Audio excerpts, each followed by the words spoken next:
Bonjour, c'est Aurélie Guéry, diététicienne nutritionniste. Aujourd'hui, je vous parle de 8 aliments fermentés bons pour la santé.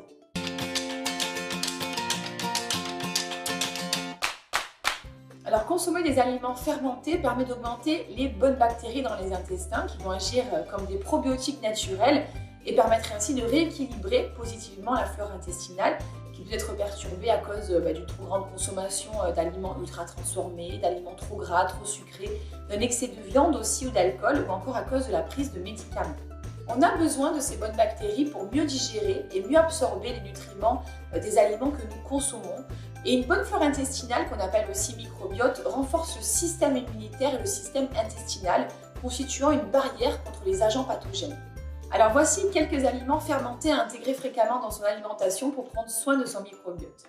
Alors premièrement, il y a le kombucha, c'est une boisson fermentée gazeuse faite à partir de thé et de sucre et qui a pour rôle d'améliorer la digestion, l'immunité et de rééquilibrer la flore intestinale grâce aux probiotiques qu'elle contient. C'est une boisson aussi antioxydante que vous trouvez soit toute près dans les magasins bio, que vous pouvez aussi faire maison. Il est conseillé d'en boire 1 à 2 verres par jour selon votre tolérance pour bénéficier des avantages de cette boisson santé. Le kéfir aussi est une boisson fermentée soit à base de jus de fruits sucrés, soit à base de lait. Riche en bonnes bactéries, le kéfir rééquilibre les intestins fragiles, le microbiote et le système digestif en général. Il y a aussi le lait fermenté tel que le lait Ribot qui est produit à partir de la fermentation du lait. Il contient des micro-organismes utiles qui vont agir comme des probiotiques et qui vont favoriser l'assimilation du calcium. Il peut se boire tel quel ou on peut l'utiliser dans des préparations culinaires. Le yaourt aussi, de par sa fabrication, est fermenté par la fermentation du lait par 2 bactéries spécifiques qui transforment le sucre du lait, donc le lactose, en acide lactique. Le tempeh, connu pour être un excellent substitut de viande chez les végétariens, car il est très riche en protéines, encore plus que le tofu.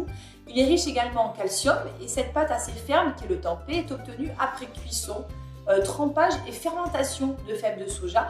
Et cette fermentation, elle va augmenter la digestibilité et sa valeur nutritionnelle. Il y a aussi le miso ainsi que les vraies sauces soja telles que le tamari. Ils sont tous obtenus à partir de soja fermenté. Ils sont très salés, donc c'est plutôt à utiliser en condiment ou en marinade. Le miso est bien concentré en vitamine B et un vrai allié pour la santé. Alors évitez tout de même de cuire le miso et le tamari pour ne pas gâcher leurs bienfaits. Il existe aussi les légumes lacto-fermentés qui sont obtenus simplement en faisant fermenter plusieurs jours des légumes, du sel et de l'eau dans un bocal hermétique. La concentration en vitamines et minéraux est alors multipliée. Ils permettent aussi d'améliorer le microbiote intestinal grâce à leurs bonnes bactéries et leur consommation provoque aussi un effet détox en détruisant certaines substances nocives. Ils ont aussi l'avantage de se conserver très longtemps. Il y a aussi le pain au levain qui est fait à partir d'une pâte à pain dans laquelle on a ajouté du levain qui est une pâte fermentée.